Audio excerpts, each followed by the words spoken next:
छत्रपती शिवाजी महाराज की जय भवानी। राजमाता जिजाऊ मासाहेब, महाराणी ताराराणी, पुण्यश्लोक अहिल्यादेवी होळकर, क्रांतिज्योती सावित्रीबाई फुले या सर्वांनाच मानाचा मुजरा आणि माझ्या समोर जमलेल्या माझ्या सर्व लाडक्या बहिणींनो, लाडके भाऊ कमी आहेत, लाडक्या बहिणी जास्ती आहेत. लाडके भाऊ बाहेर आहेत. लाडक्या बहिणींचा हा कार्यक्रम आहे आणि या लाडक्या बहिणींच्या चेहऱ्यावर आज आनंद दिसतोय. आणि खरं म्हणजे तुमचं समाधान आणि तुमच्या चेहऱ्यावरचा आनंदच बघायला मी आलेलो आहे. कारण तुम्ही जे विधानसभेमध्ये इतिहास घडवला, चमत्कार घडवला, त्याला खऱ्या अर्थाने मी तुम्हाला धन्यवाद द्यायला आलोय, तुमचं अभिनंदन करायला आलोय. गणपती बाप्पा जवळ आलाय. गणेशोत्सवाच्या पण आपल्याला सगळ्यांना शुभेच्छा या ठिकाणी मी देतो. आणि खऱ्या अर्थाने सुखकर्ता जो आहे गणपती बाप्पा, हे सगळे विघ्न दूर करतो आणि आनंद लोकांच्या जीवनामध्ये अर्पण करत असतो. आणि म्हणून माझ्या लाडक्या लाभार्थी बहिणींचं मनापासून मी अभिनंदन करतो. तुमच्या उज्ज्वल भविष्यासाठी गणरायाला मी साकडं घालतो. खरं म्हणजे आज आपल्या लाडक्या बहिणींच्या हाती आर्थिक प्रगतीची खऱ्या अर्थाने ही आधुनिक शस्त्र आहेत. काय ते तर एक महिलांसाठी शिलाई मशीन, महिलांसाठी पिठाची घरघंटी आणि दुसरं काय मसाला कांडप. आता कोणाला कांडायचं माहिती नाही तुम्हाला? कांडप विधानसभेमध्ये बरोबर काम केलं तुम्ही. मी सांगितलं सगळ्यांना, लाडकी बहीण योजना मी मुख्यमंत्री असताना मुख्यमंत्री लाडकी बहीण योजना आपण सुरू केली, म्हणजे घोषणा केली. विरोधक लगेच म्हणाले हे काय होणार नाही, हे निवडणुकीपुरतं घोषणा आहे आणि हे फसवी घोषणा आहे, चुनावी जुमला आहे, असं तसं म्हणायला लागले आणि कोर्टात गेले. ही लाडकी बहीण योजना बंद करण्यासाठी कोर्टात गेले.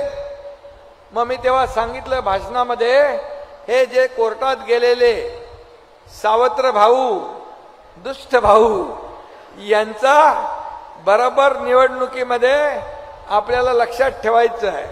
आणि ज्यांनी लाडक्या बहीण योजनेत खोडा घातला त्यांना चांगला कोल्हापुरी जोडा दाखवा म्हणून माझ्या लाडक्या बहिणींना मी सांगितलं.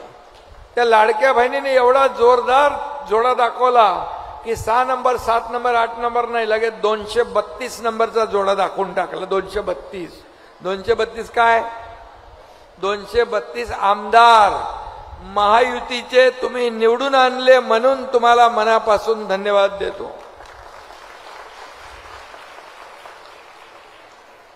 आणि म्हणून लाडक्या बहिणींनी क्रांती घडवली.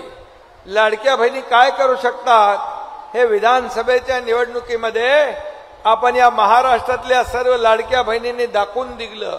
कारण लोकसभेमध्ये फेक नरेटिव्ह पसरवलं, संविधान बदलणार, आरक्षण जाणार, अमक होणार, तमक होणार, सगळ्यांना घाबरवलं. इथं मुस्लिम महिला पण आहेत माझ्या बहिणी, त्यांना पण घाबरवलं, ऐसा होगा वैसा होगा, संविधान बदल जाएगा. आणि फेक नरेटिव्हवर ते लोकसभेमध्ये त्यांना यश मिळालं, खोटं फसवून. पण त्यांना वाटलं विधानसभेत पण मिळेल असंच. विधानसभेमध्ये त्यांनी तर सरकार बनवलं, म्हणजे सगळं वाटप केलं मंत्रिपदाचं, सरकारचं. 5 स्टार हॉटेल बुकिंग केलं. आता सरकार आपलं येणार, मग लोक महाविकास आघाडीचं सरकार येणार. म्हणाले याला जेलमध्ये टाकू, त्याला जेलमध्ये टाकू, याला बर्फाच्या लादीवर झोपवू, असं म्हणायला लागले. पण तुम्ही लाडक्या बहिणींनी चमत्कार घडवला आणि त्यांचं सगळं 5 स्टार हॉटेलचं बुकिंग रद्द करून टाकलं आणि महायुतीचं सरकार तुम्ही या राज्यामध्ये आणलं. त्याबद्दल तुम्हाला धन्यवाद मी द्यायला आलेलो आहे, आपले आभार मानायला आले. आणि मग आता तर तुम्हाला फक्त 1,500 रुपये देऊन थांबणार नाही. आम्ही आमच्या लाडक्या बहिणींना लखपती बनवणार आहे, लखपती. आणि म्हणून लोक आताही म्हणतात ही लाडकी बहीण योजना बंद होणार, लाडकी बहीण योजना आता बंद करणार. काही लोक काय काय म्हणायला लागलेत. आता विधानसभेच्या वेळे असंच खोटं फसवलं, पण तुम्ही फसले नाही. मी तुम्हाला सांगतो, तुमचा लाडका भाऊ सांगतो, हा एकनाथ शिंदे सांगतोय, ही लाडकी बहीण योजना कधीच बंद होणार नाही.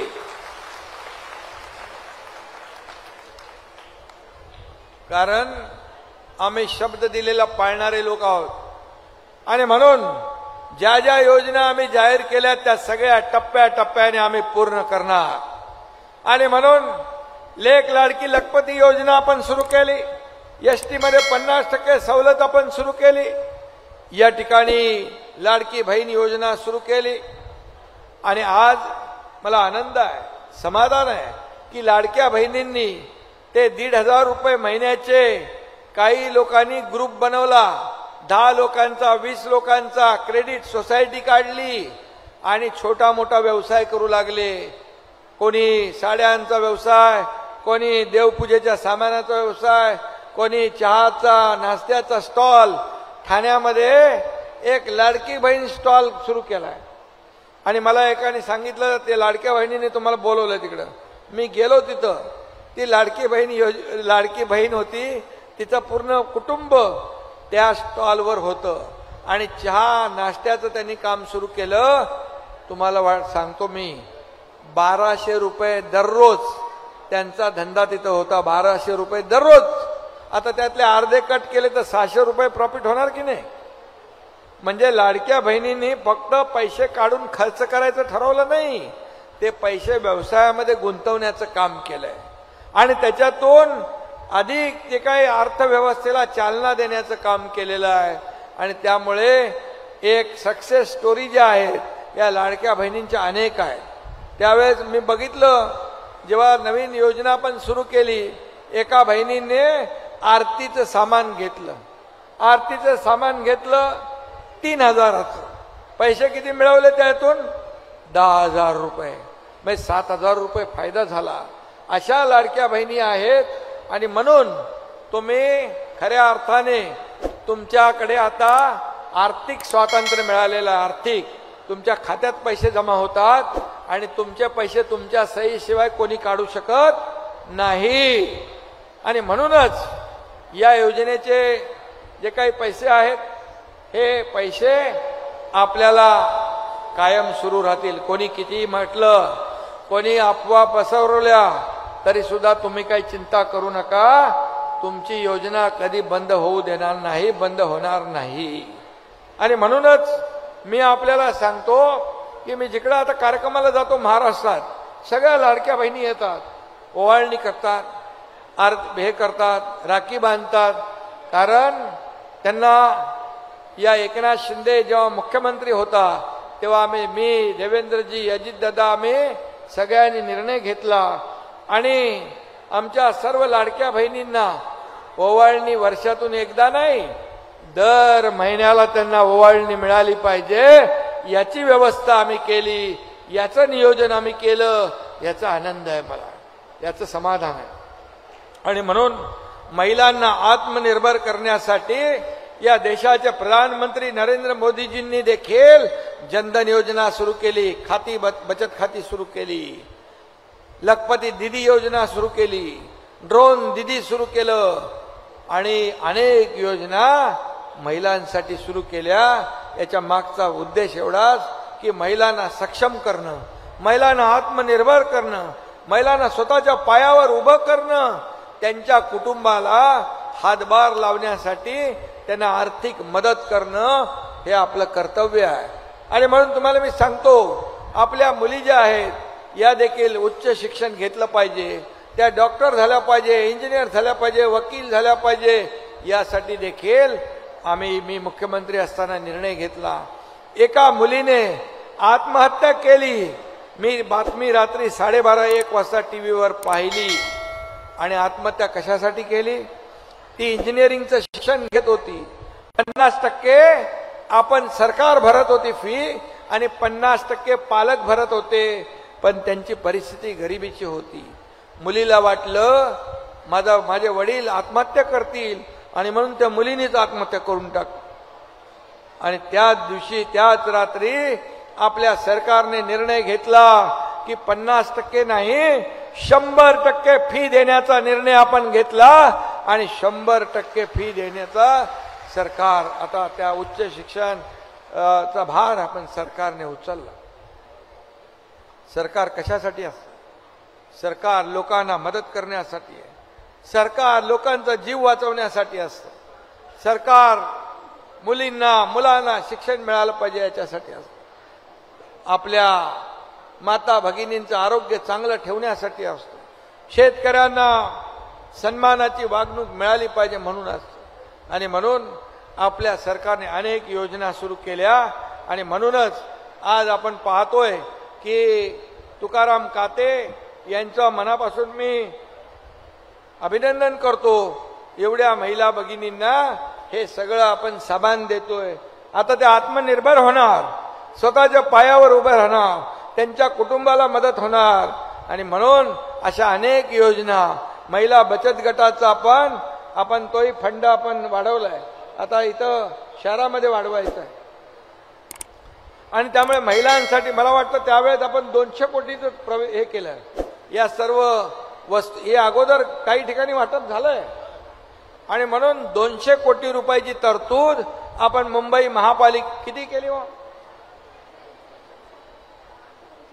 200. मी मुख्यमंत्री असताना तेव्हा आयुक्तांना सांगितलं की आमच्या लाडक्या बहिणी आहेत, थोडंफार त्यांना हातभार लावा. मग 200 कोटी रुपयाची तरतूद आपण त्यावेळेस केली. आणि एक कांडप मशीन आणि शिलाई मशीन आणि ते घरघंटीला या ठिकाणी आपण मान्यता दिली. आणि म्हणून या मुंबईमध्ये मी मुख्यमंत्री झाल्यानंतर पहिलं काम आम्ही केलं, या मुंबईतले सगळे रस्ते कॉन्क्रीटचे करायचे, सिमेंट कॉन्क्रीटचे करायचे. तुमच्याकडे तुकाराम झाले का?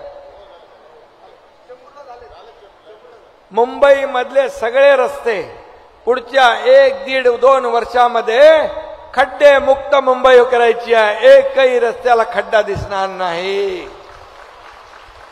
का नाही अगोदरच्या लोकांनी केला? का दररोज डांबराचे रिपेरिंग कशासाठी? हे जनतेचा पैसा आहे, पब्लिकचा पैसा आहे. हा वाया जाता कामा नये. आणि म्हणून आम्ही कॉन्क्रीटच्या रस्त्यांचा निर्णय घेतला. आणि त्याचबरोबर बाळासाहेब ठाकरे आपला दवाखाना आपण सुरू केला. आहे तुमच्याकडं? बाळासाहेब ठाकरे आपला दवाखाना सुरू केला. आपल्या वस्तीच्या बाजूलाच दवाखाना असला पाहिजे. थंडी ताप आला, छोटा मोठा आजार आला, लगेच तिथे जायचं आणि तिथे आपल्याला औषधोपचार मोफत देणार. तो निर्णय आपण घेतला. जवळपास 300 दवाखाने आपण मुंबईमध्ये सुरू केले, महाराष्ट्रामध्ये सुरू केले. आणि आता मी गगराणी आयुक्त आहेत त्यांना सांगितलं, तिथं ज्या आपण चेकिंग करतो, ब्लड चेकिंग असेल, इतर जे काही चेकिंग करायचे टेस्ट असतात त्या देखील मोफत झाल्या पाहिजे. आणि त्यासाठी देखील 1600 कोटी रुपयाची तरतूद आपण करायला लावली. आता तिथं सगळ्या टेस्ट ज्या आहेत या मोफत होतील. अजून चालू झाल्या का टेस्ट? चालू झाल्या करायच्या. त्यामुळे तुम्हाला आरोग्यासाठी देखील एकही पैसा खर्च होता कामा नये याची देखील काळजी आपण घेतलेली आहे. आणि म्हणून एसटीपी हे समुद्रात असत पाणी, दूषित पाणी, प्रदूषित पाणी, काळझार पाणी, दुर्गंधीयुक्त पाणी सगळं समुद्रात सोडत होते. आपलं सरकार महायुतीचं आल्यानंतर आपण निर्णय घेतला 7 मुंबईमध्ये 7 एसटीपी सुरू करा म्हणून.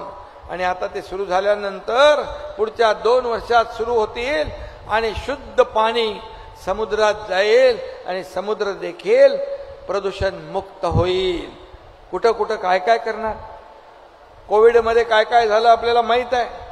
कोविडमध्ये किती पैसे काय कुठे गेले, खिचडीमध्ये काय, ते जाऊ दे. आता चांगलं आपण आपलं हे वस्तू वाटप आहे ना. पण तुम्हाला एक सांगतो, लक्षात ठेवा, जे काम गेले अनेक वर्ष रखडलेलं आहे, SRA, आता तुकाराम काते म्हणाले इथं SRA आहे प्रकल्प, का रखडला, कुणामुळे रखडला, तो देखील आपल्याला कार्यान्वित केला पाहिजे, तो देखील पुढे गेला पाहिजे. म्हणून आम्ही SRAचं क्लस्टर केलंय, इमारतींचं क्लस्टर केलंय. या क्लस्टरच्या माध्यमातून हे सगळं विकसित होणार आहे. आणि म्हणून जे बिल्डर हे घर खाली करून पळून गेलेत, त्यांना भाडंही नाही मिळत, त्यांना त्याचा प्रकल्प पूर्ण होत नाही. हे सगळे प्रकल्प आम्ही जॉईंट व्हेंचरमध्ये करतोय. मग MIDC आहे, MSRDC आहे, शिडको आहे, MMRD आहे. इथं पुढचा चेंबूरचा प्रकल्प आपला कुठला, रमाबाई नगरचा प्रकल्प जो आहे 17,000 घरांचा, तो SRA आणि MMRD करते. 150 कोटी भाडं मी स्वतः जाऊन त्यांना चेकने वाटप केलं. आज त्यांच्या जीवात जीव आलेला. आणि म्हणून झोपडपट्टी मुक्त मुंबई, 40 लाख लोकांना घर मोफत देण्याचा निर्णय आदरणीय बाळासाहेबांनी घेतला होता. तो आपण पुढे नेतोय. आणि मुंबईकर मुंबईच्या बाहेर फेकला गेलाय, त्याला पुन्हा मुंबईमध्ये आणण्याचं काम आपलं महायुती सरकार केल्याशिवाय राहणार नाही. आणि म्हणून तुमची जी काय आता SRA आहे योजना, ती योजना देखील आपण कार्यान्वित करू. आणि म्हणून तुम्हाला मी एवढंच आज सांगतो, तुकारामजी, तुम्ही चांगला निर्णय घेतलाय. या ठिकाणी गोर गरीब माझ्या लाडक्या बहिणींना हे सगळं साहित्य वाटप करतायत, त्यांच्या कुटुंबाला हातभार लावण्याचं काम आपण करतोय. आणि म्हणून आज माझ्या लाडक्या बहिणींना माझं एवढंच आव्हान आहे, विनंती आहे की याचा योग्य वापर करा. तुमच्या कुटुंबाला हातभार लागण्यासाठी, तुम्ही स्वतःच्या पायावर उभं राहण्यासाठी, या ठिकाणी तुम्हाला आत्मनिर्भर करण्यासाठी ही योजना आपण सुरू केलेली आहे. याचा लाभ घ्या. आणि खऱ्या अर्थाने या ठिकाणी आपल्याला मी एवढंच सांगेन, आता काही निवडणुका अजून जाहीर झाल्या नाहीत, पण जसं तुम्ही सावत्र आणि दुष्ट भावांना विधानसभेच्या निवडणुकीमध्ये त्यांची जशी जागा दाखवली, तशीच जागा येत्या मुंबई महापालिकेच्या निवडणुकीमध्ये पण तुम्हाला दाखवायची आहे. कारण आता पण तुमची योजना बंद करण्यासाठी ते लोक पाठी लागलेले आहेत. आणि म्हणून ही योजना बंद व्हायला पाहिजे का, सांगा बरं. सुरू राहिली पाहिजे ना, सुरू राहिली पाहिजे. सगळ्यांनी हात वर करून सांगा, सुरू राहिली पाहिजे. मग जे योजना बंद करायला लागलेत त्यांना कुठं पाठवायला पाहिजे, त्यांना घरी बसवायला पाहिजे ना.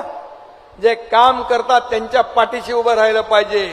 जो तुम्हाला सुखदुःखामध्ये धावून येतो, आपत्ती काळात धावून येतो, त्याच्या मागे उभं राहायला पाहिजे. एवढीच विनंती आपल्याला करतोय.